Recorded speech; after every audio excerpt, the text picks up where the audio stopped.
Bonjour et bienvenue à tous et à toutes à ce Midi Causerie. Bienvenue au Centre-Ville sur le thème de l'intégration des arts à l'architecture. Unique en Amérique du Nord, nous avons une politique d'intégration des arts à l'architecture et à l'environnement pour les sites gouvernementaux et publics au Québec. Cette mesure gouvernementale qui consiste à allouer environ 1 % du budget de construction d'un bâtiment à la réalisation d'œuvres d'art permet aux citoyens d'accéder à l'art au quotidien. On a deux œuvres d'art imposantes qui vont s'intégrer à l'édifice Hélène Desmarais. Donc, pour ce midi-causerie, nous recevons Annie-Claude Sauvé, architecte coordonnatrice développement immobilier majeur à la direction du développement du campus, et Loretta Cienci, qui est la directrice du développement du campus. Elles nous présenteront les objectifs de ce programme, les critères établis pour l'intégration des œuvres dans notre nouvel édifice, incluant leur emplacement, les grandes étapes de ce concours de sélection et finalement les artistes retenus et les intentions derrière les deux œuvres qui vous seront présentées, Théâtralité contextuelle et Mappemonde.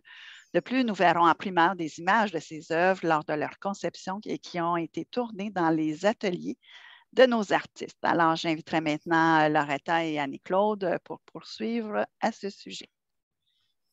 Merci Céline pour cette belle introduction. Tu as bien expliqué le contenu de notre sujet aujourd'hui. Donc, bonjour à tous et bienvenue à notre présentation sur les œuvres d'art. Alors, la chargée de projet du dossier est Annie-Claude Sauvé, comme Céline l'a mentionné. Et Annie-Claude va nous expliquer le processus qu'on a suivi dans le choix de nos œuvres d'art. Enfin, c'est l'intégration des œuvres d'art qui est une exigence du gouvernement, comme mentionné par Céline, plus spécifiquement le ministère de Culture et des Communications. C'est vraiment un dossier géré par ce ministère. Donc, Annie-Claude va vous expliquer dans quelques minutes ce processus-là. Le processus implique un comité de sélection composé par plusieurs parties prenantes. Annie-Claude vous donnera plus d'informations. Dans notre cas, on a un représentant de l'école, à part de moi et Annie-Claude, on a eu un professeur, Wendy Reed, qui a participé à la sélection aussi. Alors, Wendy est une professeure au département de management et ses intérêts de recherche résident dans le domaine des arts et des organisations à but non lucratif. Donc, je ne retarde pas plus que ça. Je passe la parole à Annie-Claude qui va vraiment vous expliquer les détails de ce processus. Merci à tous. Merci Loretta. Alors bonjour, pour ceux et celles qui ne me connaissent pas, je m'appelle Annie-Claude Sauvé et c'est un immense plaisir aujourd'hui pour moi de vous présenter le volet intégration des arts à l'architecture de notre nouvel édifice. C'est un sujet que je trouve passionnant, puis vous allez voir, on va avoir des œuvres tout à fait splendides. Mais avant de vous les présenter, je voudrais prendre le temps de les mettre en contexte en abordant dans la première partie de la présentation le rôle de l'art dans la société et l'art public. Puis, j'aimerais aussi vous expliquer la politique du 1% et le legs de cette politique à HEC Montréal.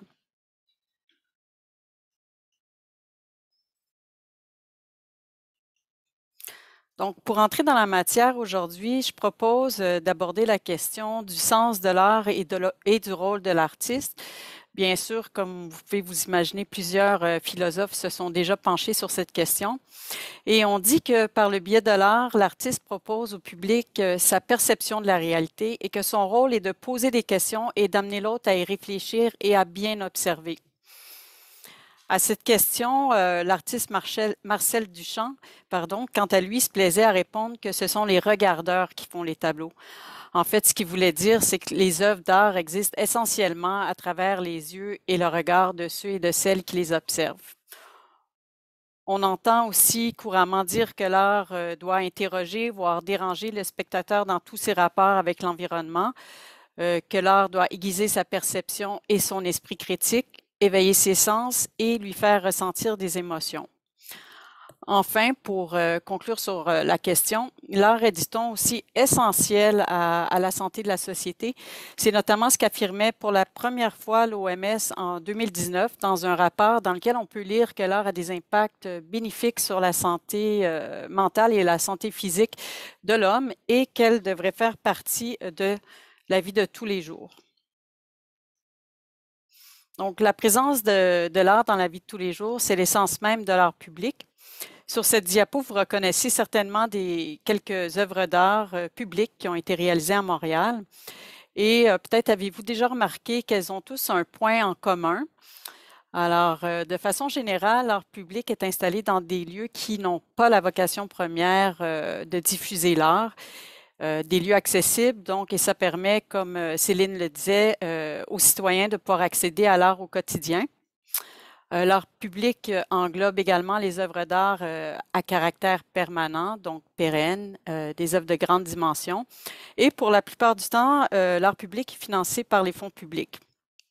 On peut avoir recours à l'art pour différentes raisons, soit pour commémorer un lieu, un personnage ou un événement historique, embellir un parc ou une place publique, ou encore pour intégrer l'art à l'architecture, à l'environnement d'un bâtiment ou à un site. Ce qui m'amène à vous parler de cette fameuse politique que l'on surnomme avec tant de familiarité la politique du 1%. D'abord, ce qu'il faut savoir, c'est que son vrai nom, c'est la politique d'intégration des arts à l'architecture et à l'environnement des sites gouvernementaux et publics. Comme disait Céline, c'est une mesure gouvernementale qui date de 1961 et qui consiste à allouer environ 1% du budget de construction d'un bâtiment ou d'aménagement d'un site public à la réalisation d'une œuvre d'art. Et les trois principaux objectifs de la politique consistent à appuyer la création des arts visuels et de les intégrer de façon permanente à l'architecture et à l'environnement, d'accroître la diffusion des œuvres d'art des artistes professionnels du Québec et comme ça enrichir le cadre de vie des citoyens. Puis aussi, ça permet à la population de toutes les régions du Québec de mieux connaître les artistes professionnels contemporains et de se familiariser avec l'art actuel. Et il faut noter aussi que cette politique, elle est unique. C'est la seule mesure gouvernementale à ce jour en Amérique du Nord qui a pour objet d'intégrer les arts aux bâtiments ou aux lieux publics. Et depuis son implantation en 1961, c'est plus de 3800 œuvres qui ont pu être réalisées au Québec et c'est estimé à environ 125 millions de dollars. Donc, c'est une valeur assez considérable. La politique, c'est donc un soutien important pour la création de l'art au Québec, puis un vecteur essentiel aussi pour sa démocratisation. Les principes généraux de la politique, en fait, il y en a 4. Il faut savoir que c'est le MCC qui est responsable, le ministère de la Culture et des Communications, qui est responsable de sa mise en application et de la sélection des artistes pouvant participer au programme d'intégration des arts. Et les artistes, pour pouvoir participer au programme d'intégration des arts, ils doivent s'inscrire dans le fichier des artistes. Le fichier des artistes est une sorte de banque de candidature d'artistes professionnels et pour être admis, les artistes doivent respecter un certain nombre de conditions qui sont assez restrictives. Le deuxième principe, c'est que tout projet assujetti à la politique, et je vais vous le présenter dans la prochaine diapo, doit nécessairement comprendre un programme d'intégration des arts. Le programme d'intégration des arts, ça décrit la nature et l'emplacement de l'œuvre ainsi que les paramètres et les spécificités liées au projet. C'est en fait le cadre de travail qu'on donne aux artistes pour développer leurs propositions dans le cadre de concours ou d'appels d'offres publics. Le troisième principe, c'est qu'un comité doit être constitué pour recommander aux propriétaires le programme d'intégration des arts, puis aussi pour encadrer tout le bon déroulement du processus de sélection. Puis enfin, le propriétaire, dans l'occurrence ici CHEC, qui est responsable d'intégrer l'œuvre d'art au projet et une fois l'œuvre d'art réalisée, de s'assurer de son entretien et de sa conservation. Au niveau des projets assujettis à la politique, comme je disais, la politique s'applique à tout projet de construction ou d'agrandissement d'un bâtiment ou d'un site financé par les fonds publics ou en partie, dont les coûts de construction sont de 150 000 $ et plus.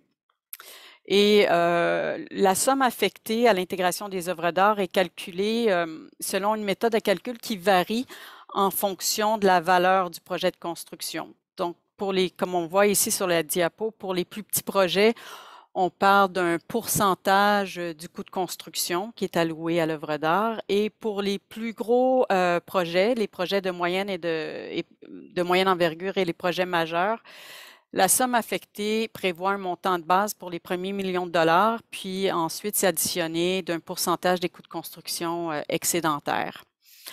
Et ce qu'il faut savoir, c'est qu'il y a deux types d'interventions possibles. Donc, pour les petits projets de moins de 400 000 on parle plutôt d'une acquisition d'une œuvre d'art. Donc, c'est une œuvre d'art qui est simplement insérée dans un site ou dans un bâtiment. Et pour les projets de 400 000 et plus, là, on parle d'une intégration d'une œuvre d'art. Donc, c'est le cas dans le projet Centre-Ville. Et ce qui est spécifique à l'intégration d'une œuvre d'art, c'est que c'est une œuvre d'art qui doit être conçue spécialement pour le projet et elle doit s'intégrer parfaitement aussi au bâtiment ou au site. Donc, ça nécessite des efforts de coordination de la part du maître d'œuvre, des professionnels du projet, de l'entrepreneur général et aussi des artistes.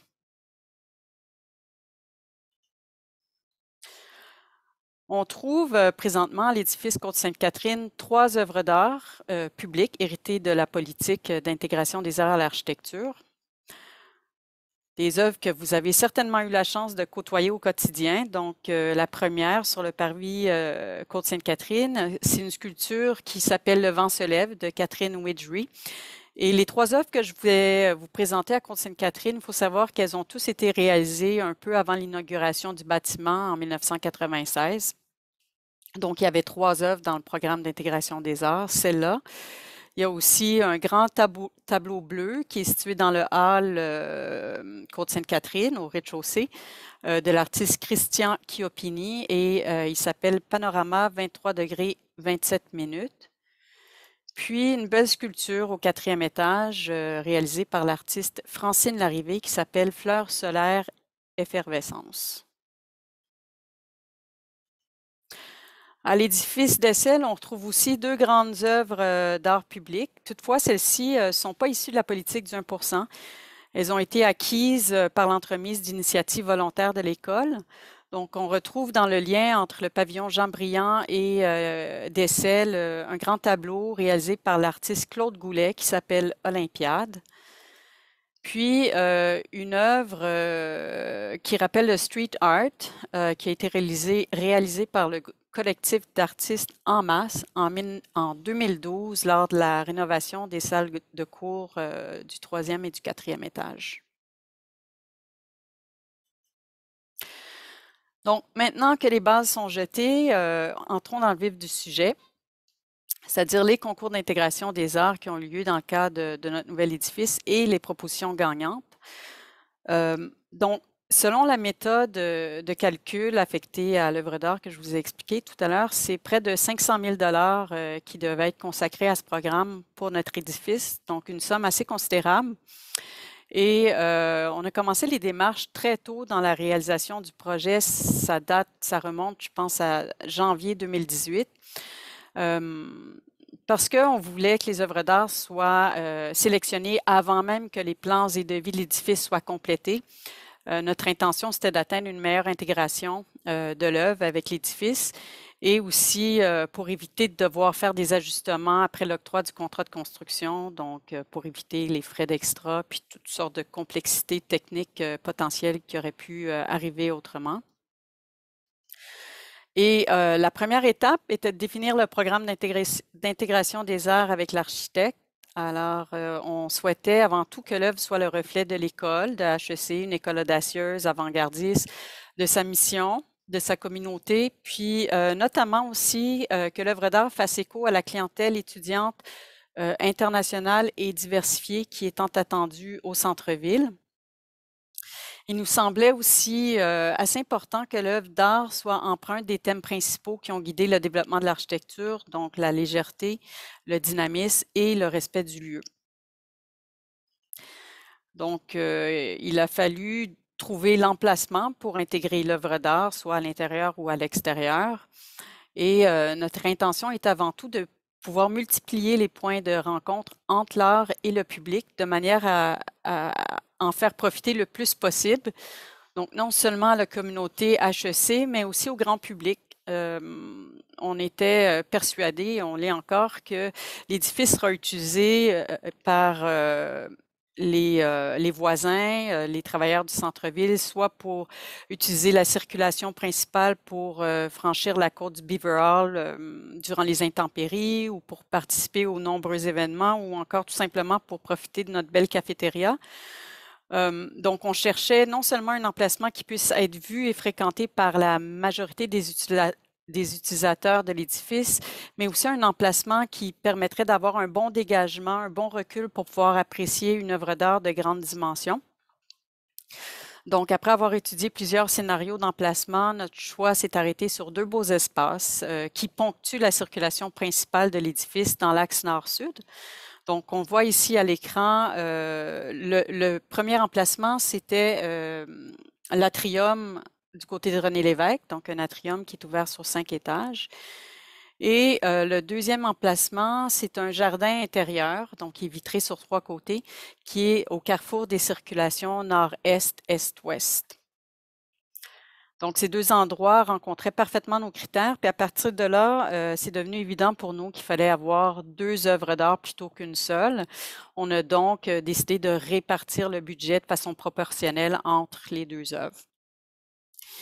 Ici, sur cette coupe longitudinale, on peut voir les 2 emplacements en relation. Donc, l'atrium René Lévesque, ouvert sur 5 étages. Et dans cet espace-là, on souhaitait avoir une œuvre tridimensionnelle, une œuvre suspendue, une sorte de sculpture qui se déploie dans tout le vide architectural. Et aussi, on souhaitait que l'œuvre soit visible autant de l'intérieur que de l'extérieur. Il faut noter que dans cet espace-là, il y a beaucoup de types de circulation qui gravitent autour du vide architectural. Il y a des coursives et des passerelles. Donc, c'est un espace qui est assez visible. Et l'autre emplacement, le jardin, dans cet espace-là, on voyait plutôt une œuvre bidimensionnelle qui occupe le grand mur du fond, donc le mur mitoyen ouest. Et on voyait là une œuvre qui était plus de nature contemplative, donc une œuvre qui se découvre lentement. Avec ces intentions et ces critères établis, on a raffiné le programme d'intégration des arts, puis on l'a soumis au comité de sélection pour l'adoption. Ça m'amène à vous résumer les 5 grandes étapes qui ont encadré le processus de sélection des œuvres d'art. Oui, parce que dans notre cas, on a eu 2 concours. Donc, la première étape consistait à former un comité de sélection. Généralement, les comités de sélection sont composés de 4 à 6 membres, mais dans notre cas, nous avions 7 membres. Donc, en plus des spécialistes en arts visuels qui étaient désignés par le MCC, l'école avait mandaté 2 spécialistes en arts visuels supplémentaires. L'un était spécialisé en diversité culturelle, puis l'autre était spécialisé en autochtonie.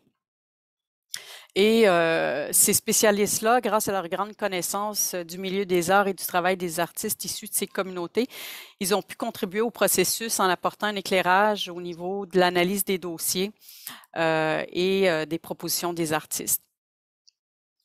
La deuxième étape, c'était un premier comité qui consistait à adopter le programme de l'œuvre d'art. En fait, dans notre cas, on avait 2 comités, un pour chaque concours.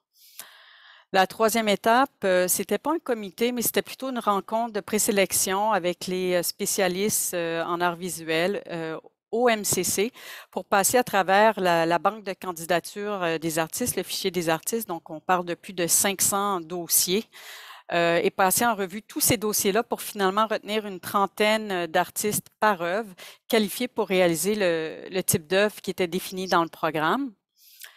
La quatrième étape, c'est un deuxième comité dans lequel on a passé scrupuleusement en revue les 30 dossiers portfolio sélectionnés à l'étape 3 pour en retenir 4. Donc, chaque membre a noté les candidatures, les 30 dossiers, puis les 4 artistes qui avaient obtenu la meilleure note ont été retenus. Et à partir de là, le MCC a invité ces artistes-là à développer leur concept d'œuvre d'art et à fabriquer une maquette à échelle réduite, puis un cahier de présentation. C'est la partie qu'on appelle le concours. En fait, les artistes avaient 4 mois pour faire ce travail-là, pour développer leur concept. Et finalement, la dernière étape, la 5e étape, le dernier comité. C'est à ce moment-là que les artistes sont venus présenter leurs propositions d'œuvres d'art. Puis après délibération, le comité a recommandé pour chacun des concours la réalisation de la proposition qui s'était le plus démarquée puis qui répondait le mieux aux critères d'évaluation et aux paramètres du programme. Et par la suite, HEC a octroyé les contrats d'exécution avec les 2 artistes lauréats. Les artistes ont commencé la fabrication de leurs œuvres et HEC a commencé la coordination avec les professionnels du projet pour intégrer l'œuvre à l'édifice. Donc voilà, c'est maintenant avec enthousiasme que je vous présente les lauréats des 2 concours. On va commencer par le lauréat du concours de l'œuvre bidimensionnelle, donc l'œuvre qui sera installée dans le jardin. Il s'appelle Nicolas Bayer, on le voit ici sur la diapo. Nicolas Bayer est un artiste qui est né en 1967 et il a grandi dans une famille qui était passionnée par les arts. Ses 2 parents étaient d'ailleurs des enseignants en arts plastiques. Au niveau de son parcours éducationnel, il a obtenu son diplôme d'études collégiales en arts plastiques, puis ensuite il a entrepris des études à Concordia en beaux-arts. Puis il a étudié auprès de professeurs illustres tels que Guido Molinari et Yves Gaucher. Et au début de sa carrière, Bayer est d'abord attiré par la peinture, puis il aspire à devenir peintre comme ses mentors, mais il réalise rapidement que la peinture est un art en voie d'extinction et il délaisse les pratiques, les techniques traditionnelles au profit des outils de création numérique. Sa pratique aujourd'hui, elle est internationale. Ses œuvres font partie de nombreuses collections privées et publiques à travers le monde. Et parmi ses réalisations en art public, à Montréal figure notamment la grande mosaïque sur la façade du pavillon des arts de l'Université Concordia et un grand chandelier installé dans le hall du CUSUM. Au niveau de ses sujets d'exploration artistique, Bayer s'intéresse à la production d'images évoquant des constructions cubistes, à l'expressionnisme abstrait, aux tensions chromatiques et au surréalisme des objets de la nature et du cosmos. C'est d'ailleurs ces sujets que l'on retrouve dans l'œuvre qu'il a conçue pour notre édifice. Alors la voici. Elle s'appelle Mappemonde. Mappemonde, c'est un immense bas-relief blanc sculpté dans le corian. Pour ceux qui ne savent pas, le corian, c'est un matériau durable dont les qualités s'apparentent au marbre. Donc l'œuvre occupe tout le mur ouest du jardin. On parle d'environ 17 mètres de longueur par 5 mètres de hauteur. Et si l'on observe bien le bas-relief, on peut y voir notamment des ramures végétales en lien avec le jardin, des connexions neuronales, des systèmes numériques qui évoquent la ramure d'un arbre, l'exosquelette des coraux et des cartes informatiques. Ces différents tracés s'entremêlent et s'interconnectent pour former, comme dit l'artiste, le réseau des réseaux. Pour lui, l'œuvre évoque de manière métaphorique les schèmes de référence d'une panoplie de disciplines qui sont essentielles à l'enseignement et à la recherche de l'école, telles que la sociologie, les communications, le marketing, les neurosciences, l'informatique et les mathématiques. Des disciplines qui s'entremêlent, s'influencent et s'interconnectent pour former le monde qui nous gouverne et transforme notre existence, d'où le concept du réseau des réseaux. Comme vous le savez, la technique du bas-relief existe depuis des millénaires, mais ici, elle est revisitée par son façonnage qui est tout à fait nouveau. Pour réaliser cette œuvre, l'artiste a utilisé des robots. Donc, des machines-outils à commande numérique qu'on appelle communément CNC. Cette œuvre est de nature contemplative. Comme vous pouvez voir, elle contient beaucoup de détails. Et dans le jardin, elle pourra s'animer à travers le mouvement des saisons. Et en dehors du jardin aussi, on pourra l'apprécier à travers la paroi vitrée qui entoure ses 3 côtés. Enfin, en soirée, la grande fresque continuera de rayonner grâce à un système d'éclairage zénital qui illuminera toute sa splendeur. Comme j'expliquais un petit peu plus tôt, le processus d'intégration des arts implique qu'elle doit être réalisée pour s'harmoniser parfaitement avec l'édifice. On voit ici quelques images et dessins montrant de la coordination qui a dû être faite entre les différentes disciplines pour bien intégrer l'œuvre. Donc, on parle d'architecture, de structure, d'électricité. Et je vous propose de regarder le travail de l'artiste de plus près en visionnant une vidéo tournée dans son atelier.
Alors voilà, je ne sais pas si vous voyez mon écran en ce moment.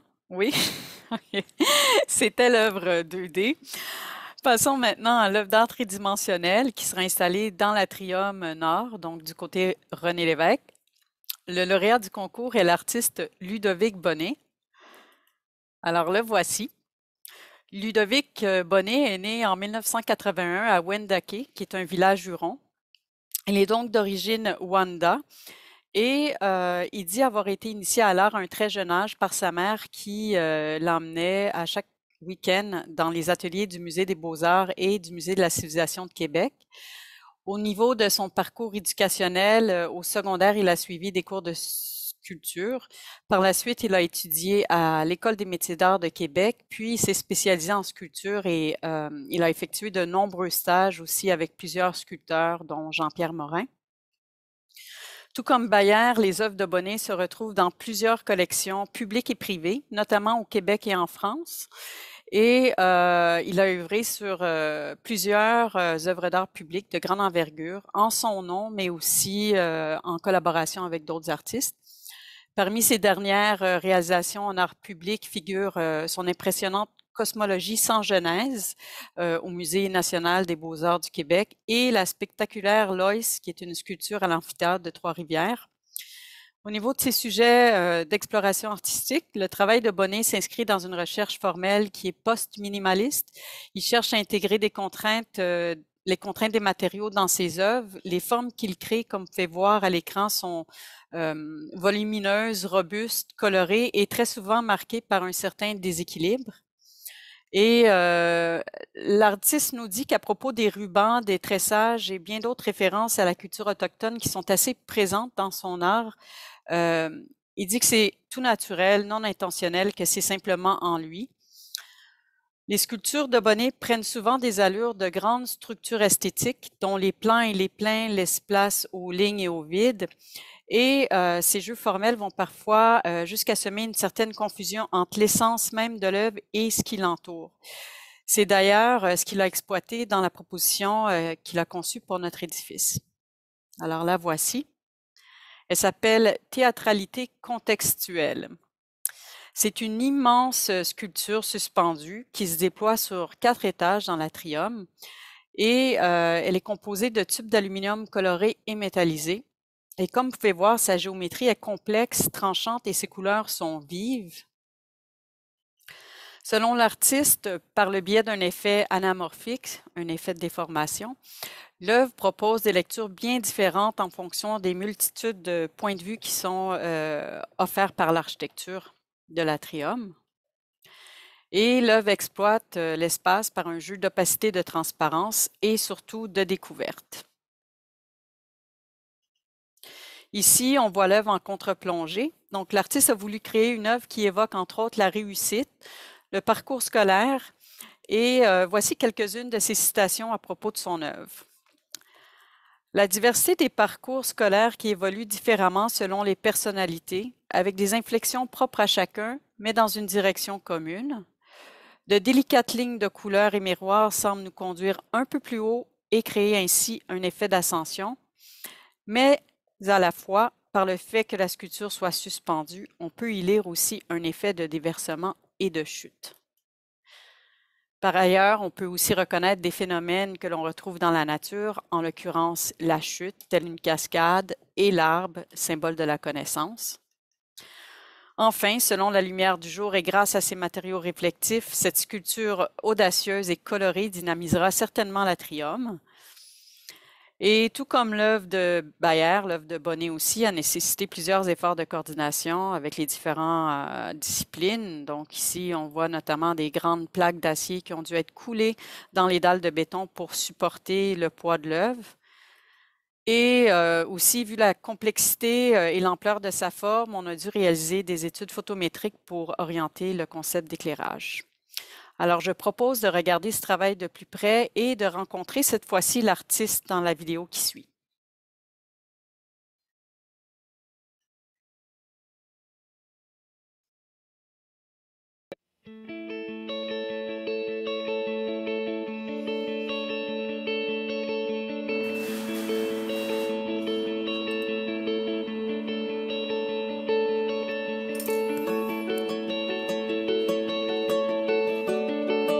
Mon intention première avec cette œuvre-là, c'était d'utiliser le plus d'espace possible dans le terrain de jeu qui nous était alloué. Puis en même temps, d'essayer d'obstruer le moins possible la lumière qui vient par toute la baie vitrée en avant. J'ai travaillé en transparence dans le sens de la lumière, puis en opacité vers le mur qui est fermé. L'œuvre est constituée de 8 rubans d'aluminium constitués eux-mêmes de petits tubes de 1 par 2 pouces. Ça crée des espèces de réseaux comme une espèce de cascade ou une espèce d'arbre ou même ça peut être des lignes de graphique. Là, il n'y a pas vraiment de forme, là, mais on peut y voir ce qu'on veut bien. Puis d'un côté, c'est plus comme un rideau, puis de l'autre, c'est ouvert. Ce qui était un des plus grands défis au départ avec cette œuvre-là, c'était de bien la démarrer, puisqu'elle est simple, mais en même temps très complexe. Il y a beaucoup de nomenclature là, pour identifier les morceaux. Ils ont leur position précisément chacun, puis leur sens aussi. C'est tous des morceaux qui s'emboîtent l'un dans l'autre avec des espèces de clous. Ce qui a été vraiment long, c'était d'amener ça à pouvoir les découper au laser. Là, donc ça a été très long, les dessins. Puis après, c'est aussi de réussir à emballer, conserver les numéros, puis les groupes de morceaux entre eux, puis de les stocker aussi. Ça paraît futile, mais c'est vraiment une grosse partie de l'œuvre. Puis ensuite, on transporte les morceaux à peinture, de les ramener, puis qu'il y ait encore leur nom. Ça, c'est... J'insiste beaucoup là-dessus, mais c'est ce qui va faire que ça va fonctionner ou pas. Puis après, c'est de les assembler comme ça ici, de les réemballer, puis là, de partir pour l'installation avec ces morceaux-là. Puis l'installation, ce qui va être compliqué ou ce que j'envisage de compliqué, c'est un travail en hauteur, dans un vide, puisqu'il y a une partie qui va jusqu'au premier plancher, je crois. Donc, ça va être d'installer ça dans des échafaudages sur 5-6 étages. Ça va être un autre défi.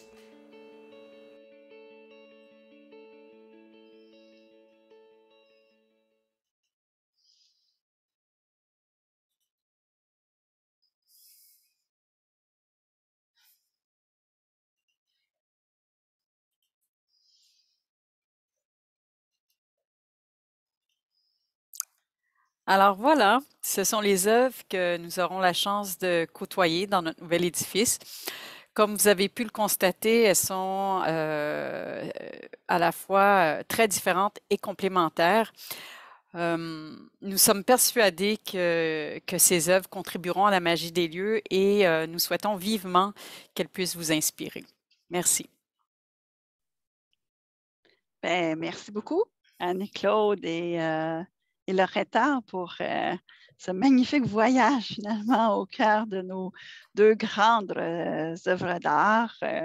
Alors, la période d'échange est maintenant ouverte. Est-ce que vous voulez soit lever la main ou je vais aller lire aussi dans quand aura lieu l'installation de ces œuvres? Est-ce que vous voulez répondre, Annie-Claude ou Loretta?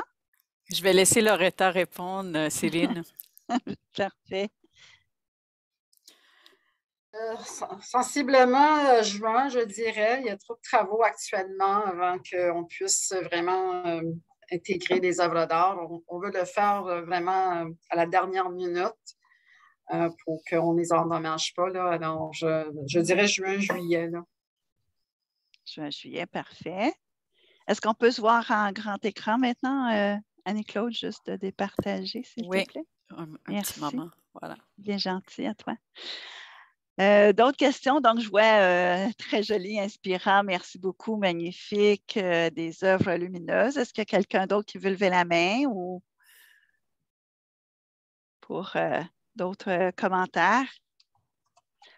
Moi, j'ajouterais aussi que c'est intéressant que notre édifice, dans le fond, transpire comme université. Hein? On a vu par rapport à une œuvre sur les disciplines, le réseau des réseaux, les disciplines qui s'entremêlent, et l'autre sur la réussite, le parcours scolaire universitaire de nos étudiants. Je trouve les inspirations vraiment intéressantes. Avez-vous autre chose ou des commentaires? Si je peux bonifier, Céline, justement, quand on va en concours pour les œuvres d'art, il y a tout un thème derrière qui est développé par l'équipe. On a eu la participation de l'architecte aussi, là. Mais il y a un thème au centre-ville, puis il y a un thème qui suit pour les œuvres d'art. Donc, c'était moderne, transparence, mais on a mis le focus sur l'expérience étudiant. Alors, c'est Wendy qui était au comité de sélection qui nous a accompagnés. Pour elle, c'était important que les œuvres d'art parlent aux étudiants puis qu'on les voit quand les étudiants sont dans l'édifice. Tout à fait. Justement, Wendy, elle vient lever la main. Bonjour, Wendy. Bonjour tout le monde. Merci de m'avoir inclus dans tout ça. Là. C'était vraiment juste pour commenter que c'était une expérience d'un côté très ardue parce que le nombre d'œuvres d'art qu'on doit visionner et puis discerner, parce que d'avoir un jugement. Moi, je ne suis pas une spécialiste en art visuel, je suis plutôt en art des arts de la scène. Mais le comité était des experts exceptionnels, québécois et ainsi aussi des gens qui connaissaient des œuvres de partout dans le monde. Alors, c'était un processus difficile, mais très inspirant, très inspirant. Ce que moi, j'ai gardé dans ma tête, c'est que qu'est-ce que le monde dans l'école va penser? Et j'ai toujours gardé ça dans ma tête, les gens que je connaissais dans l'école. Alors, et je pense que finalement, il y avait des très beaux œuvres qui étaient soumises. Et donc, pour moi, c'était une décision difficile à prendre. Okay. Donc, on était très chanceux à HEC, je pense, d'avoir de l'intérêt. Parce que les artistes doivent être d'accord de participer dans un concours, le concours final. Et c'est beaucoup de travail de leur part. Et on a eu quelques-uns qui n'ont pas pu le faire. Donc, voilà, c'était j'ai hâte de voir Oui, ça doit le résultat, vraiment. Après quand même quelques années d'attente là, pour voir le résultat final. Puis oui, comme tu le soulignes, c'est vraiment une belle idée de savoir que ça résonnait, puis qu'on a eu beaucoup de choix finalement, et que les choix ont été difficiles à faire au final. Parfait. Alors, je vois que Cara vient d'inscrire effectivement pour voir ou revoir nos midi-causeries. C'est toujours sur notre site web interne, là, HEC Centre-Ville, donc Réussir 2022. Vous avez tous les enregistrements de tous nos midi-causeries qui sont là. Alors, s'il n'y a pas autre chose, je remercierais donc beaucoup Loretta et Annie-Claude là, pour leur présentation, ainsi que Jean-François qui nous a accompagnés et Carole Pinsonneau, tout le studio de design graphique et le service de l'audiovisuel pour leur rapport à cette belle présentation. Et comme à l'habitude, nous ferons tirer les 3 billets pour la visite de Centre-Ville ce printemps. Donc, je vous remercie beaucoup à tous et à toutes d'avoir été présentes à ce midi-causerie. Puis, nous vous convions pour notre prochain rendez-vous qui aura lieu au mois de mai. Alors, je vous souhaite une très belle fin de journée. Merci beaucoup pour tous vos commentaires également. Au revoir. À la prochaine. Merci. Merci. Au revoir.